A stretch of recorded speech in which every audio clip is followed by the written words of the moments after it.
بسم اللہ الرحمن الرحیم الحمدللہ رب العالمین والصلاۃ والسلام علی رسولہ الکریم اما بعد۔ آج بتاریخ 15 ستمبر سن 2025 گروپ سوال شیخ مقصود حفیظہ اللہ سے جوابات سیریز SSMS 563 نشر ہونے جا رہی ہے، امید کے بغور سماعت فرمائیں گے۔ گروپ نمبر 4 کے بقیہ سوالات شیخ محترم پہلا سوال ساتھی پوچھتے ہیں کہ کیا غیر نمازی کو ولیمے کی دعوت دی جا سکتی ہے یا نہیں؟ جیسے کہ ایک حدیث میں کا حوالہ انہوں نے دیا کہ جس میں کہا کہ اللہ کے رسول صلی اللہ علیہ وسلم نے فرمایا کہ تمہارا کھانا نیک ہی کھائے اور نیک لوگوں کے پاس تم کھاؤ، تو اس کی ضمن میں ولیمے کی دعوت صرف نیک لوگوں کو دینا ہوگا یا کیا حکم بنتا ہے؟ سنن ابو داؤد میں نبی کریم صلی اللہ علیہ وسلم کا فرمان ہے کہ لا تجالس الا مؤمن ولا یأکل طعامک الا تقی۔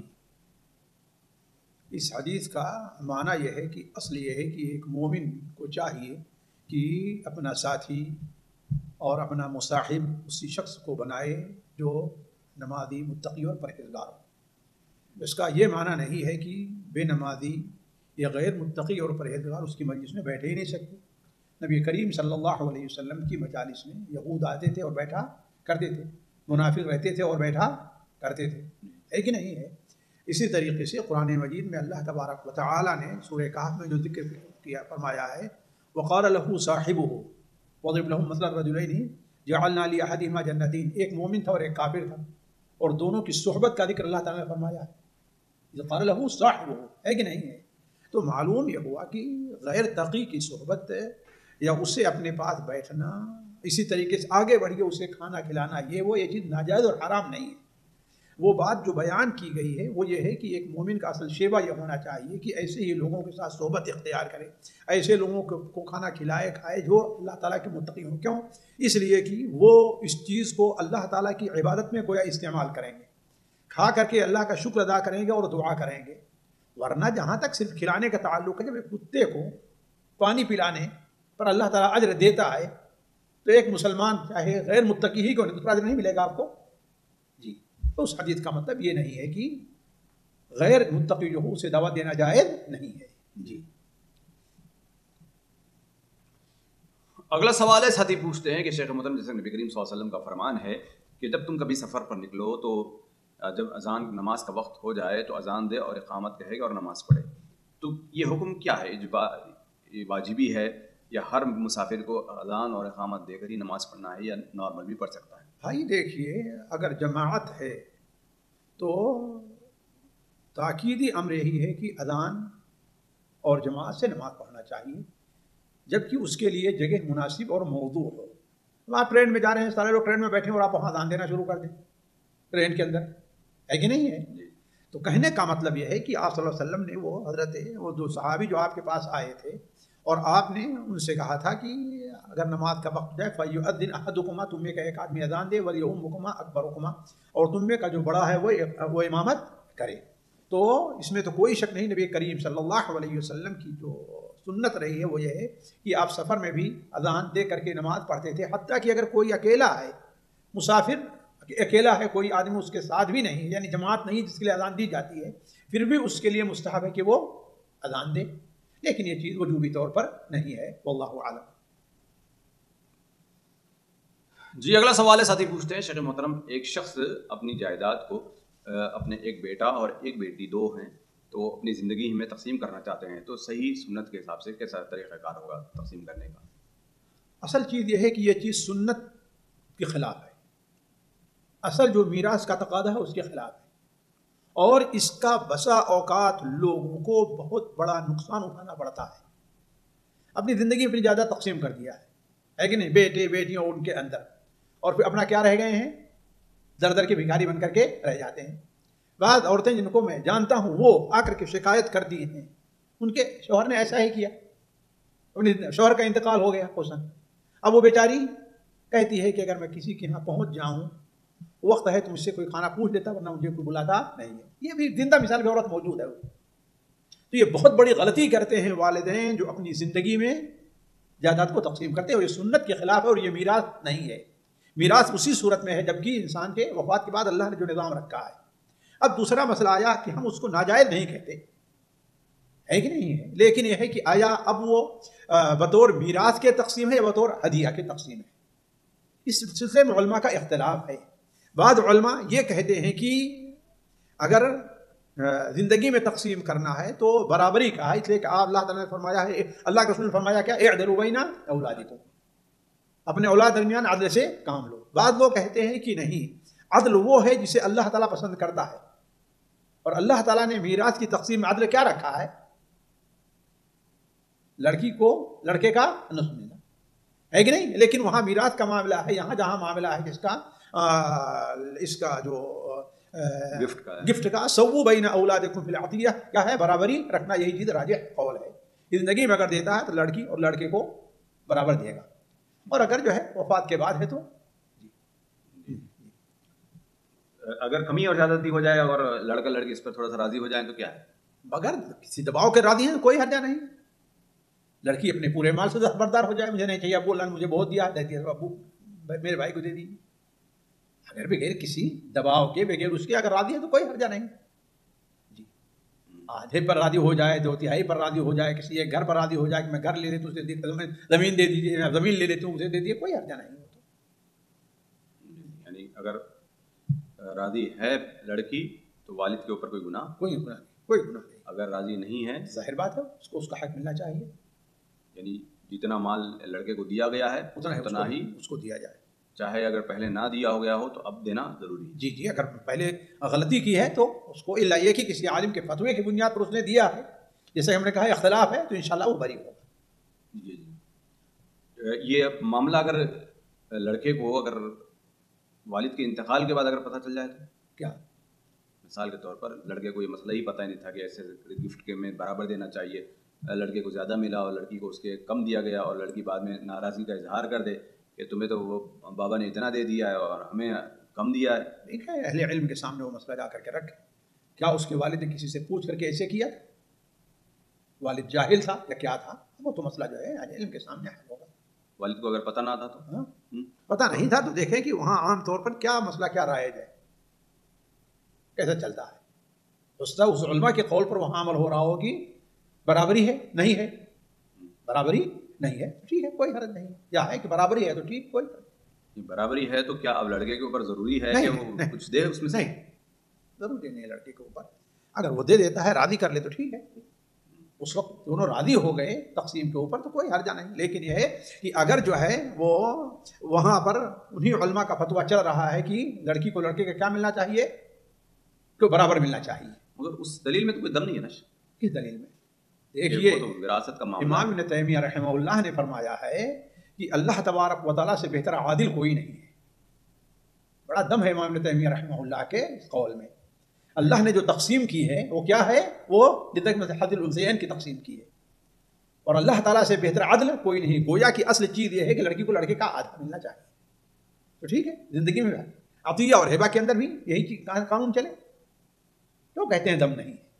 اللہ نے اعدلوا کہا ہے، یہ نہیں کہا ہے کہ جو ہے وہ اعدلوا عدل سے کام لو، تو اللہ تعالیٰ کا فیصلہ عدل کے خلاف ہو سکتا ہے؟ وہ تو موت کے بعد تو اس میں کوئی شک ہی نہیں ہے، یعنی اللہ کا فیصلہ کیا ہے؟ باپ جو ہے لڑکی کو، حدیث بھی تو آتی ہے زندگی میں اپنی اولاد کے درمیان برابری کرو، اللہ نے کہ رسول صلی اللہ علیہ وسلم کیا تمہارے اور لڑکے بھی ہیں، وہاں پر لڑکوں کا ذکر ہے، ہاں ہاں اور لڑکے ہیں، تو آپ نے فرمایا اعدلوا بین اولادکم، آپ نے فرمایا، یہ بخاری کے الفاظ ہے، تو آپ یہ نہ کہیں اس میں کوئی دم نہیں ہے۔ اگر آپ کے نزدیک وہ راجح ہے تو الگ مسئلہ ہے، لیکن جو ہے امام ابن تیمیہ جیسا آدمی جو ہے وہ اسی کا قائل ہے کہ اگر عطیہ اور ہبہ دینا ہے تو لڑکی کو لڑکا کا آدھا، یعنی اس میں ہبہ میں بھی، ہبہ میں بھی، تو اس حدیث کی کیا کرتے ہیں؟ وہی تو اس میں کہا اعدلوا، عدل یہ اللہ سے بہتر عدل کرنے والا کون ہوگا؟ اللہ نے عدل یہی رکھا ہے۔ دیکھیے اسلام جو ہے ہمارے یہاں جو کہتے ہیں اسلام مساوات کا مذہب ہے، یہ بات غلط ہے۔ اسلام دین مساوات نہیں ہے۔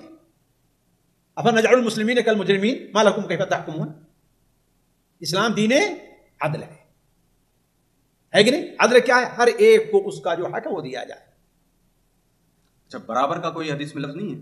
بعض حدیث میں ہے، لیکن الحدیث فضل بعضہ بعضا، بعض حدیث سے بات کی سو کیا ہے وہ، اس لیے لڑکوں کا ذکر لڑکوں درمیان وہ کرنی ہے کہ نہیں؟ تمہارے اور بھی لڑکے ہیں، وہاں کہا تو کہا سو بین اولادکم، ٹھیک ہے،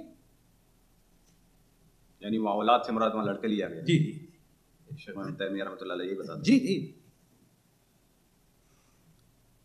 اسی کے قریب کا سوال ساتھی پوچھتے ہیں شیخ محترم ایک شخص کے 3 بیٹے تھے 3 بیٹیاں اور یعنی جائیداد تقسیم ہو گئی اپنے حساب سے. اب یہاں پر سوال یہ ہے کہ ایک لڑکا جو ہے ایک بیٹا اس کی صرف ایک بیوی ہے اور اس بیٹے کا انتقال ہو جاتا ہے تو اب وارثین میں یعنی دیکھنے میں تو صرف اب اس گھر پہ وہ اس کی وہی بیوی قابض ہے تو کیا صرف وہی قبضہ کرے گی یا کوئی اور بھی اس کے وارثین میں رہیں گے؟ نہیں بالکل پہلے دیکھا جائے کہ اس کے وارثین میں کون کون سے لوگ ہیں. والدین ہیں کہ نہیں ہیں؟ جی ہے نا. اگر والدین ہیں تو اسے 1/4 دے کر کے ماں کو 1/3 اور بالغ کی حصہ والد کا چلا جائے گا.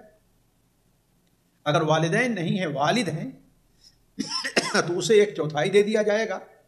ماں کو اس کا حصہ دینے کے بعد جو باقی بچے گا وہ جو ہے وہ مرنے والے کے بھائیوں کو ملے گا. جی جی علی کل حال بیوی کا حصہ کتنا ہے؟ جتنا ہے اس کو اتنا ہی لینا ہے. جی اگر چاہے تو یہاں پر یعنی کیس وغیرہ کرنا چاہے تو بالکل کر سکتے ہیں. وارثین کرنا چاہے تو کر سکتے ہیں. بالکل کر سکتے ہیں. مطالبہ کر سکتے ہیں. کیس تو بات کی بات ہے. مطالبہ کریں کہ ہمارا حق دیا جائے. ورنہ کیس میں تو دنیا کا نظام چل رہا ہے وہ کیا کریں گے چلو بیوی کا ہے سر. اگلا سوال ہے ساتھی پوچھتے ہیں شیخ محترم گھر میں جو بلی وغیرہ یا جانور وغیرہ موجود ہوتے ہیں تو ان کے اوپر دم کرنا رقیہ شرعیہ وغیرہ کرنا کیا حکم رکھتا ہے؟ کوئی حرجہ نہیں ہے. کوئی حرجہ نہیں ہے. اللہ کے رسول صلی اللہ علیہ وسلم کی بعض حدیثوں سے اس کی طرف اشارہ ملتا ہے. البتہ سلف کا عمل اس میں پایا جاتا ہے. اللہ تعالیٰ نے قرآن مجید کو شفا قرار دیا ہے. وہ شفا صرف انسانوں کے لیے خاص نہیں ہے ہر ایک کے لیے بھی ہو سکتا ہے. ثانیاً وہ حدیث جو صحیح بخاری میں ہے کہ نبی کریم صلی اللہ علیہ وسلم نے ارشاد فرمایا اگر مجھ سے بھول نہیں صحیح بخاری میں ہے کہ جب تم میں کا کوئی شخص فی رافی اخیہ او فی نفسہ او فی مالہ شیئا یعجبہ فلیبرک لہ. تم میں کا کوئی شخص لیکن مسند احمد تو یقیناً روایت ہے یہ کہ کوئی شخص اپنے بھائی کے اندر کوئی ایسی چیز دیکھے جو اچھی لگے اپنے اندر دیکھے یا اپنے مال میں دیکھے. مال میں کیا ہے؟ جانور بھی داخل ہے کہ نہیں. تو فلیبرک لہ فإن العین حق. البتہ سلف کے عمل کا جہاں تک تعلق ہے حضرت امام ابن عبد البر رحمہ اللہ نے التمہید میں جہاں ہم نے بہت دنوں پہلے ایک اثر پڑھا تھا اور وہ شاید مصنف عبد الرزاق وغیرہ میں بھی ہے کہ حضرت عبداللہ ابن مسعود رضی اللہ تعالیٰ عنہ ایک مجلس میں بیٹھے تھے تو کسی شاگرد نے آ کر کے کہا کہ تمہاری اونٹنی ایسے کھڑی تھی اور اچانک گر گئی. شاید بتایا کوئی آدمی ادھر سے گزرا ہے وہ ہے. تو انہوں نے ایک ذکر سکھایا بتلایا کہا لے جاؤ اس کو پڑھ کر کے دم کرو. گیا اس پہ پڑھ کر کے دم کیا تو فوراً کھڑی ہو گئی اور اس کا پیشاب پخنا سارا کوئی. تو اس قسم کے اور بھی بہت سے آثار ملتے ہیں. ایک صحابی ہیں حنظلہ رضی اللہ تعالیٰ عنہ علامہ البانی رحمہ اللہ نے ان کی حدیث الصحیحہ میں نقل کی ہے کہ اللہ کے رسول صلی اللہ علیہ وسلم نے شاید ان کے سر کے اوپر کہیں اپنا ہاتھ دست مبارک رکھا تھا. تو اگر ان کے پاس کوئی شخص آتا اس کا جانور دودھ نہیں دے رہا ہے ہوتا ہے بسا اوقات کڑا ہو جاتا ہے نظر یا کوئی مرد ہے جس کا چہرہ سوکھ گیا ہے تو آتے اپنے ہاتھ پر لعاب لگاتے اور اس کا ہاتھ وہ جہاں اللہ کے رسول نے رکھا تو وہاں پر اس کو رکھتے ہیں نا اور پھر جو ہے دعا کرتے تو وہ درست ہو جاتا. تو معلوم یہ ہوا کہ جانوروں کو بھی رقیہ کیا جا سکتا ہے واللہ عالم. اسی کے قریب کا سوال ساتھی پوچھتے ہیں کہ شیخ محترم جانور کو یعنی کلونجی وغیرہ کی جو فضیلت آئی ہے حدیث میں یہ جانور کے لیے بھی مانی جا سکتی ہے؟ انشاءاللہ مانی جا سکتی ہے. یعنی کلونجی کھلایا جا سکتا ہے جانور؟ میڈیکل دیکھنا ضروری نہیں ہے. میڈیکل سے ثابت ہو جائے باعث ضرر ہے تو ٹھیک ہے اور اگر نہیں ہے تو عام غذا ہے. غذا انسانوں کے لیے ہے اسے بطور علاج کھلایا جا سکتا ہے. یہ نہیں کہ اس کی روزانہ غذا بنا دیا جائے اس کو اتنا دیا جائے کلونجی لوگوں کو ملتی ہے نہیں کھانے کو اس کو. جی اگلا سوال ساتھی نے ایک پوسٹ بھیجی ہے شیخ محترم جس کے اندر بتایا گیا کہ تم 10 محرم کو اپنا دسترخوان وسیع کرو.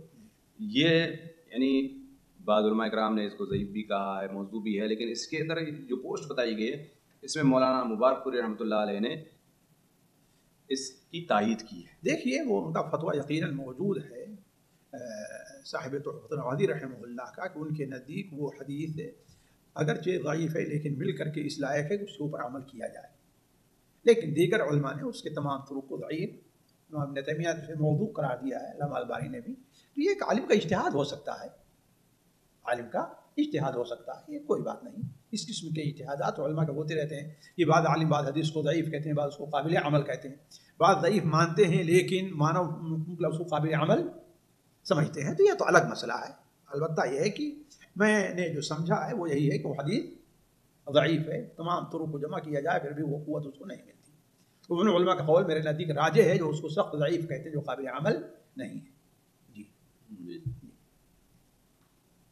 یعنی اگر ایسے کوئی فالوور ہے شیخ کا تو وہ اس بنیاد پہ کر سکتا ہے، اس کے اوپر کوئی گناہ نہیں ہوگا، کوئی گناہ نہیں ہوگا،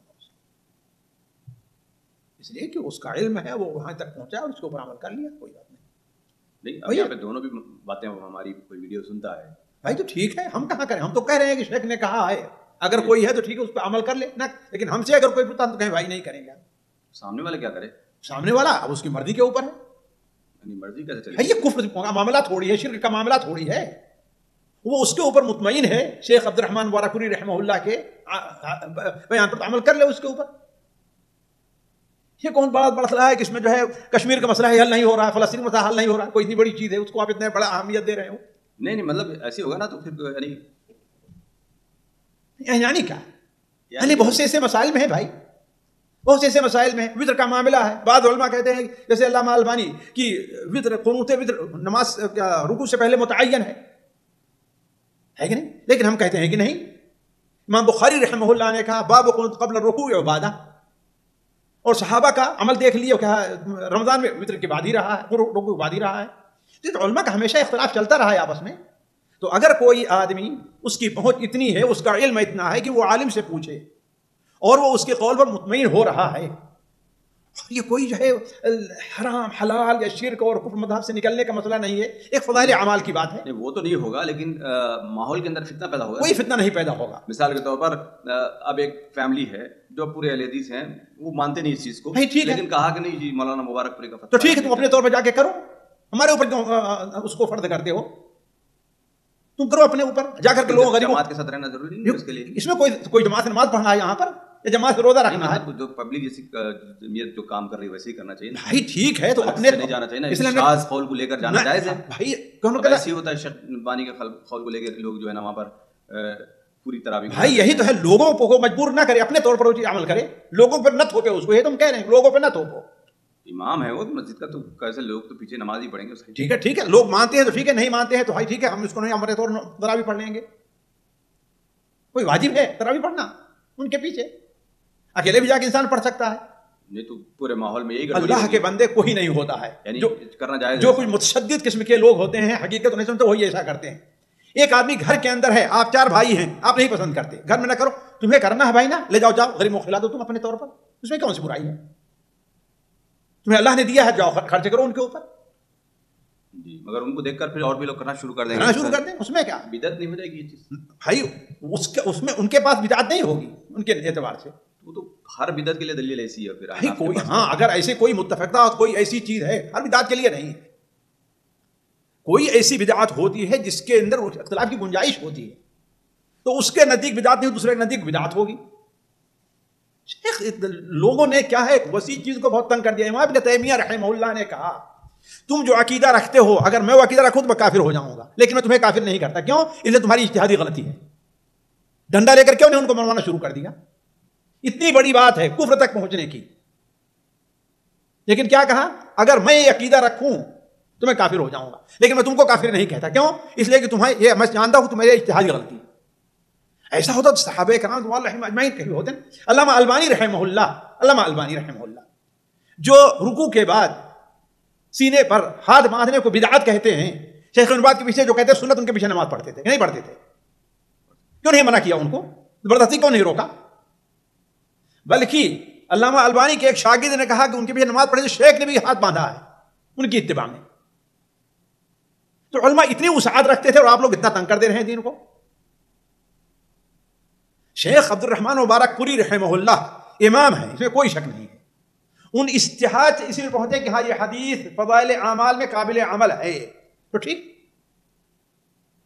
ہم ان کو بدعتی نہیں کہہ سکتے، نعوذ باللہ من ذالک۔ یعنی اگر ایسی کوئی دلیل کسی بھی عالم کی اگر ہے تو کوئی عمل کرنا چاہے تو اگر مطمئن ہے اس پر، یہ نہیں کہ نہیں ارے ہمارے ہم خاندان کے ہیں اس لیے نہیں۔ مجھے ابھی شک کہاں ہو رہا ہے کہ مثال کے طور پر کوئی بہت ساری بدعتیں ایسی ہیں، اب احناف اگر اس کو لیں گے ان کے پاس بہت ساری ضعیف حدیثوں کی دلیلیں ہیں، اس دلیل کی بنیاد پر اس کو وہ بھائی دیکھیے اگر اس کے خلاف کوئی دلیل نہیں ہے، بسا اوقات ہوتا ہے وہ اس کے خلاف صحیح دلیل ہوتی ہے، یہاں کوئی دلیل نہیں اس کے خلاف ہے نا، کہیں منع نہیں کیا گیا ہے، صرف ایک ایسی چیز آئی کہ ہاں محرم کے 10ویں محرم کو یہ چیز کرنے سے فائدہ ہوگا، مثال کے طور پر نماز کے بعد ہاتھ اٹھا کر سب اجتماعی دعا کرتے ہیں، تو کوئی دلیل نہیں اس کے خلاف، اللہ کے رسول صلی اللہ علیہ وسلم تو کوئی ثابت نہیں ہے۔ ہم تو کہتے ہیں کہ اگر کوئی یہ سمجھ کر کے کرتا ہے کہ یہ سنت نہیں ہے، دعا کے آداب میں ہے، تو ٹھیک کریں، کوئی بات نہیں۔ مسئلہ کہاں پیدا ہو گیا ہے کہ وہ لوگ اس قدر اب سمجھتے ہیں بغیر اس کی نماز ختم ہی نہیں ہوتی ہے، ان کا مسئلہ بھی نہیں ہے، خود حناف اس کی تردید کرتے ہیں، اگر کوئی آدمی دعا نہ کرائے تو اس کو امام نہیں بنائیں گے، یہ کہتے ہیں یہ بدعت ہو گئی ہے، یہاں پر التزام کر لیا ہے کہ بغیر اس کے اٹھیں گے ہی نہیں۔ جی اگلا سوال ہے، ساتھی پوچھتے ہیں شیخ محترم فجر کی سنت کے بعد مسجد میں دائیں کروٹ لیٹنا جو چند منٹ کے لیے، اس کا کیا حکم بنتا ہے؟ یعنی عادت کسی کی بن جائے لیٹے یا نہ لیٹے، یا تہجد والے کے لیے خاص ہے، یہ کیا حکم ہے؟ بھائی دیکھیے بظاہر یہی ہے کہ اللہ کے رسول صلی اللہ علیہ وسلم کا کہ عمل سے یہ چیز وارد ہے، آپ کے قول سے جو چیز ہے تو شاذ ہے، آپ کے عمل سے وارد ہے، تو آپ صلی اللہ علیہ وسلم تہجد کی نماز پڑھتے ہے نا تو تھوڑی دیر کے لیے لیٹ جایا کرتے تھے، تو ٹھیک ہے، بظاہر یہی لگ رہا ہے کہ یہ معاملہ تہجد کے ساتھ خاص ہے، تہجد پڑھنے والے کے لیے۔ جی ہاں، جی تو اگر عام مصلی اگر یہ کرنا شروع کر دے، بھائی ہمارا کام یہ ہوگا کہ ہم سمجھائیں گے، لیکن ایک اگر وہ کسی عالم کے قول پر عمل کرتے ہوئے ایسا کر رہے ہیں تو ہم انہیں سمجھائیں گے، نہیں تو ٹھیک ہے، یعنی مسجد میں پورا ماحول ہی بن گیا، سب ٹھیک ہے، سب لوگ سو جایا کریں، لیکن یہ ہے کہ ظاہر بات خود آپ سوچیں کہ یہ ایسا عمل کیا سلف سے صحابہ کرام ایسا کرتے رہے ہیں؟ ایسے ہی تو فتنے بڑھتے ہیں نا شیخ، اب مثال کے طور بھائی پر ایک آدمی کو ایک بات سمجھ میں آ گئی، آپ اس کو دیکھ کر فتنے وہاں نہیں ہوتے، فتنے یہاں ہوتے ہیں کہ انسان جو ہے غیر ضروری سختی کرنا شروع کر دے، غیر ضروری سختی کرنا شروع کر دے۔ کیسے غیر ضروری مطلب؟ اب جو ہے جو لیٹ رہا ہے اس کو زبردستی اٹھاؤ، اس کو مرو، بھائی نہیں لیٹنا ہے، گھر میں جا کر کے لیٹو۔ بھائی دیکھیے یہ حدیث ہے اللہ کے رسول صلی اللہ علیہ وسلم کی، اور بعض علماء نے یہ کہا بھی ہے، ٹھیک ہے، اور وہ بھی جو ہے کوئی 10 منٹ 15 منٹ 5 منٹ لیٹنا ہے نہیں، 5 منٹ 1 منٹ سیکنڈ کی بات ہے، تو ٹھیک ہے، کوئی فتنہ ہم تو نہیں دیکھتے کہیں فتنہ ہوا ہو اس کے بارے میں، اس کو لے کر کے اتنا سیکنڈ ہی چند سیکنڈ لیٹتے تھے بس، اور کیا، اس پر رکھ کر کے ایسے لیٹتے تھے، کتنی دیر لیٹتے تھے، تو اس میں کچھ سکون ملتا ہے چند سیکنڈ؟ بھائی جو لوگ یہ لیٹتے ہیں کہتے ہیں سکون کا معاملہ نہیں ہے، جو یہ کہتے ہیں بس لیٹ جانا تھوڑی سنت ہے، حتیٰ کہ امام ابن حزم نے کہا جو لیٹے نہیں اس کی نماز ہی نہیں ہوگی فجر کی، تو جہاں سے سختی آ جاتی یہیں پر جو ہے معاملہ گڑبڑ ہوتا ہے۔ جی اگلا سوال ہے، ساتھی نے ایک حدیث بھیجی جس میں کہا کہ ابو سعید خدری رضی اللہ عنہ کی حدیث سے بیان کرتے ہیں کہ نبی کریم صلی اللہ علیہ وسلم نے حضرت عمار کی جو حدیث ہے کہ انہوں نے دیکھا کہ وہ دو اینٹیں اٹھا کر لے کر جا رہے تھے، تو انہوں نے کہا کہ تمہارا اللہ تعالیٰ بھلا کرے، ایک باغی گروپ تمہیں جو ہے نا ہلاک کرے گا، تو اس کے بارے میں یعنی لوگ اس کے حساب سے کرتے ہیں کہ جب یہ باغی کس کے حضرت امیر معاویہ کے، ہاں تو ٹھیک ہے، تو کیا ہوا، تو کیا ہوا، ہم تو حضرت کہتے علی ہیں کے ساتھ تھے یہ، ٹھیک ہے، ہم تو کہتے ہیں باغی گروپ تھا، باغی گروپ کون نہیں کہتا ہے، تمام اہل باغی گروپ کہتے ہیں، لیکن باغی گروپ ہونے کا معنی یہ ہے کہ ہم ان کے اوپر کفر کا، ان کی نیت پر حملہ کرنا شروع کر دیں۔ حضرت علی رضی اللہ تعالی عنہ، حضرت علی رضی اللہ تعالی جنگ جمل کے بعد وہ شخص جس نے حضرت زبیر بن عوام کو قتل کیا تھا، آ کر کے انہیں کہنے لگا، حضرت علی بن ابی طالب نے کیا کہا، ہم نے نبی کریم صلی اللہ علیہ وسلم سے سنا ہے کہ ابن سمیہ کا قاتل جہنم میں ہے۔ کس نے قتل کیا تھا؟ حضرت علی کے جو ساتھی تھا نا، تو کیا مطلب، حضرت علی کے پورے جو ہے عمرہ ہو گئے وہ جماعت، کیا کہیں گے آپ؟ تو ہم یہ تو کہتے ہیں کہ امام حضرت امیر معاویہ رضی اللہ تعالی عنہ اور ان کی جماعت غلطی پر تھی، حضرت علی حق کے اوپر تھے، لیکن اسی کے ساتھ ہم یہ بھی کہتے ہیں ان کی اجتہادی غلطی تھی، نہ یہ کہ ان کا عناد تھا۔ جی اس جملے کا کیا سمجھے گا مطلب، یعنی وہ تمہیں جہنم کی طرف دعوت دیں گے؟ اصل میں یہ جو جملہ ہے نا، یہ جملہ وہ محل نظر ہے بہت سے علماء کے نزدیک، لیکن جہاں تک اس بات کا تعلق ہے کہ عمار کو باغی گروپ قتل کرے گا، یہ حق ہے، صحیح بخاری میں بالکل واضح، تو ٹھیک ہے، اور یہ بھی مان لیا جائے ٹھیک ہے، حضرت علی رضی اللہ تعالیٰ عنہ انہیں اطاعت کی، امیر کی اطاعت یہ کیا ہے، جنت میں لے جانے والا عمل ہے، اور بغاوت جہنم میں لے جانے والا عمل، ٹھیک ہے، کوئی بات نہیں، لیکن کوئی آدمی اگر کوئی جہنم میں جانے والا عمل کر دے تو کیا مطلب، وہ جہنم میں ہو جائے گا، تو دیکھا جائے کیوں کر رہا ہے، اناد کی بنیاد پر، اس کی بنیاد پر. جی دیکھیے بعض لوگ ایسے ہیں کہ ایسے اسی نقطے لا کر کے امت کے اندر جو ہے خلفشار پیدا کرنا چاہتے ہیں. اب عوام کے سامنے بیان کرنے سے اس کا نقصان کیا ہوگا کہ عوام ان نکات کو، حقیقت کو سمجھتی نہیں ہے، سبق کے بارے میں بدل ہونا شروع ہو جاتے ہیں. اگلا سوال ہے ساتھی پوچھتے ہیں شیخ محترم، جب اگر ہم کبھی کبھی مسجد میں جا کر اذان دیتے ہیں تو کیا ہمیں وہ اذان دینے کا مؤذن کا جو ثواب ہے وہ ملے گا؟ اذان دینے کا ثواب ملے گا لیکن مؤذن کا ثواب آپ کو نہیں ملے گا. مؤذن کی جو فضیلت ہے، جی مؤذن فضیلت کا استمرار ہے، آپ نے بیان فرمایا. جی لیکن اذان دینے کا کہ اذان جو دیتا ہے مؤذن تو جہاں تک آواز دیتی ہے ہر چیز کیا ہے اس کے لیے، اور جتنا اس کے پیچھے لوگ نماز پڑھیں گے ان کا تو یہ سب اجر ملنے والا ہے اس کو. جی اگلا سوال ہے ساتھی پوچھتے ہیں شیخ محترم، ایک 70 سال کی شخص ہے اور جن کو جو ہے نا ڈائبٹیز یعنی پیشاب کے مسائل اور سردی میں جانا مسائل، تو اب ان کے لیے آپ یعنی وضو کرنا بھی ان کے لیے مشکل ہے، تو کیا ان کے لیے حکم ہے مسجد میں جانا یا نماز کیسے ادا ہوگی ان کی؟ بھائی دیکھیے یہ ان کے استطاعت کے اوپر ہے. آج کل تو جانتے ہیں بہت سے ایسے کپڑے یہ چیز تیار ہو گئی ہیں، جی ہے کہ نہیں، ڈائپر وغیرہ، جس کی وجہ سے وہ انسان پہن کر کے مسجد جا سکتا ہے، جی ہے نا. اور جہاں تک اس بات تعلق ہے بھائی، جانا ان کے لیے ایک مشقت کا سبب ہے تو ٹھیک ہے نہ جائیں. وضو کرنا ان کے لیے مشقت سبب ہے تو کیا کریں، وہ تیمم کر سکتے ہیں، ہے کہ نہیں. یعنی اس کے بعد انسان کی جو خاص حالت ہوگی اس کے اوپر یہ حکم لگتا جائے گا. جی بہت مجبوری ہو جائے گی، دو نمازوں کو ایک ساتھ اکٹھا ہی پڑھ سکتے ہیں اپنے. اگلا سوال ہے ساتھی پوچھتے ہیں شیخ محترم، قرآن کی صورت کو ترجمے کے ساتھ میں یاد کرنے کی کوشش کرتا ہوں لیکن پھر بھول جاتا ہوں، کوئی حل ہو تو بتا دیں. اس کے اوپر استمرار ہونا چاہیے، یاد رہے گی وہ چیز، ہے نا، برابر اس کو پڑھتے رہیں. ایک پتھر پر ایک ایک قطرہ پانی گرتا ہے وہ بھی وہاں پر سوراخ کر دیتا ہے. اگلا سوال ہے ساتھی پوچھتے ہیں کہ علم حدیث میں مہارت حاصل کرنے کے لیے کون کون سی اردو کی کتابوں کو زیر مطالعہ رکھنا چاہیے؟ علم حدیث مہارت حاصل کرنے کے لیے اگر آپ چاہتے ہیں تو اردو کو بالکل طلاق دے دیں، اس سلسلے میں عربی کتابوں کی طرف آئیں. میرے علم میں کوئی ایسی اردو کی علم رجال اور یہ وہ کتاب نہیں ہے جو انسان کے اندر مہارت پیدا کر دے. آپ عربی سیکھیے، ہے کہ نہیں، اور آئیے ان کتابوں کی طرف، انشاءاللہ اللہ تعالیٰ اپنے خیر سے آپ کو نوازے گا. جو کتابیں ترجمہ ہو چکی ہیں اس کا کچھ فائدہ نہیں. شیخ آپ خود پوچھیں، دنیا کے اندر میں آپ سے کہتا ہوں کہ کوئی آدمی صرف اگر کالج میں نہ جائے پڑھنے کے لیے، پریکٹیکل طور پر نہ جائے، انگلش وغیرہ نہ سیکھے، صرف اردو کے جو ترجمے ہوئے ہیں پڑھ کر کوئی آدمی اچھا ڈاکٹر بن جائے گا؟ مجھے بتائیں، بن جائے؟ یہاں تو کہتے ہیں نہیں آپ لوگ، اور وہاں کہتے ہیں ہو جائے. دیکھیے کسی بھی علم کو مہارت حاصل کرنے کے لیے اس کے اصول اور بنیاد جس زبان میں ہے اس کے اندر مہارت حاصل کرنی چاہیے انسان. جی جی اگلا سوال ہے ساتھی پوچھتے ہیں، وتر کی نماز کی نیت کر کے ہم سو جاتے ہیں اور تہجد میں اس کو ادا کرنے کے لیے، لیکن جب آنکھ نہیں کھلتی ہے اور فجر کی اذان ہو جاتی ہے تو اب ہم وہ وتر کب پڑھیں؟ فجر کی اذان کے بعد، یعنی فجر کی نماز سے پہلے پڑھیں یا فجر کی نماز کے بعد پڑھیں؟ دیکھیے اصل یہ ہے کہ وتر کو جو ہے وہ فجر کا وقت ہونے سے پہلے پڑھنا چاہیے، جیسا کہ نبی کریم صلی اللہ علیہ وسلم کی حدیث ہے کہ فَإِذَا خَشِيَ أَحَدُكُمُ الصُّبْحَ، تم میں سے جب کسی کو صبح ہونے کا ڈر ہے تو کیا کرے، ایک رکعت وہ پڑھ لے. یا ان اللہ زادکم، اللہ نے تمہارے ایک نماز کو تمہارے لیے زیادہ نماز دی ہے، یعنی اور نمازوں سے الگ ایک نماز دی ہے جو تمہارے لیے کب، صبح سے لے رات عشاء کے بعد سے لے کر کے وہ صبح کی نماز صبح تک ہے. معلوم یہ ہوا کہ صبح ہے، لیکن بعض روایتیں ایسی ہیں جس سے اشارہ ملتا ہے کہ یہ نماز کیا ہے، وہ فجر کی وقت تک اس کا وقت چلتا ہے. جیسے قبل کیا ہے، بعد ہوتا ہے اوتروا قبل ان تصلوا الفجر، فجر سے پہلے پہلے پڑھ لو. اسی لیے علماء کا مجھے یہ قول زیادہ پسند آیا ہے جس میں امام ابن تیمیہ رحمہ اللہ ہیں کہ وتر کا ایک وقت مختار ہے اور ایک وقت اضطرار ہے. وقت مختار یہ ہے کہ فجر طلوع ہونے سے پہلے پہلے پڑھ لیا جائے، یہ اس کا وقت مختار ہے. لیکن اگر بسا اوقات جیسے مشکل پیش آئی، نیند ہوئی، بار میں کھلی، تو کیا ہے، اسے وقت اضطرار یہ ہے کہ فجر کی نماز سے پہلے پہلے پڑھ سکتا ہے.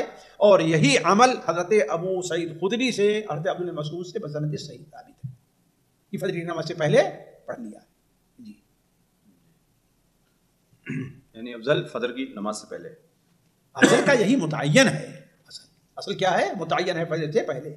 لیکن اگر فجر کا وقت، فجر کی نماز سے پہلے، جی فجر کا وقت ہونے سے پہلے یہ متعین ہے، لیکن اگر کبھی ضرورت پیش آ گئی، جلدی نیند نہیں کھلی، وہی اذان ہونے کے بعد کم ملائیں، ہاں تو پڑھ لے انشاءاللہ. نہیں اسی میں افضل کون سا ہے، یعنی فجر کی نماز سے پہلے یا فجر کی نماز کے بعد؟ نہیں، فجر سے نماز سے پہلے، اس لیے وقت میں پڑھے گا، پھر وہ قضا نہیں ہوگی.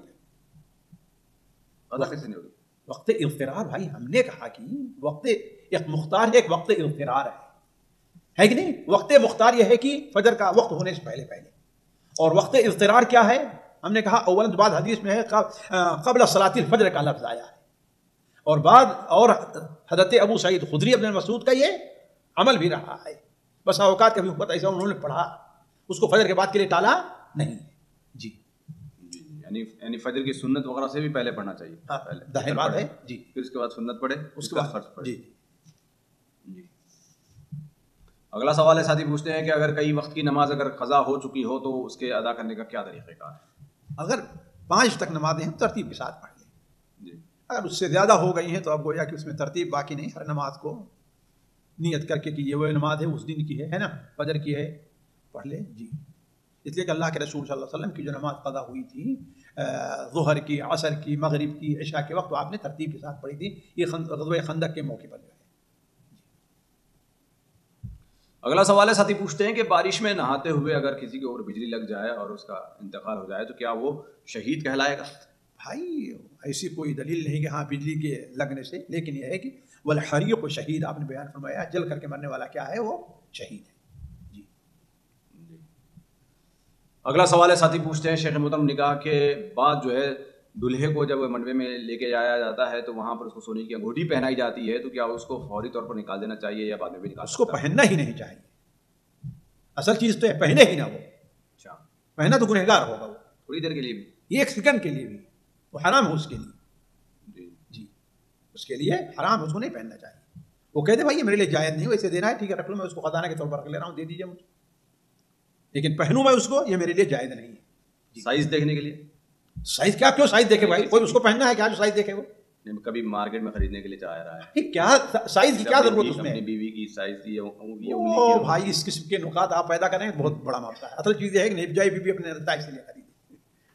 نہیں کبھی کبھی ایسا ہوتا ہے ایسے یا کتنی اس کی سائز اچھی ہو، یہ تو اس کا اعتبار پہننے میں نہیں ہے، نہ اپنی ملکیت میں، وہ تو ایک مجبوری کی چیز ہے، اس کو اس کے ساتھ میل ورنہ لوگ عادات بنا لیں گے اپنی۔ جی یعنی اتنا تو اجازت ہے بھائی، لیکن یہاں اجازت نہیں ہے، یہ نہیں ہے جی یہاں اجازت تو خیر یہ تو الگ بات ہے، تو اس کی ملکیت تو آپ اس کو اس کے ساتھ کیوں ملا رہے ہیں؟ لوگ ایک بہانہ بنا لیں گے۔ ٹھیک ہے جی اگلا سوال ہے، ساتھی پوچھتے ہیں کہ کیا اخراجات زیادہ دکھا کر انکم ٹیکس ادا کرنا جائز، کم کرنا جائز ہے یا نہیں؟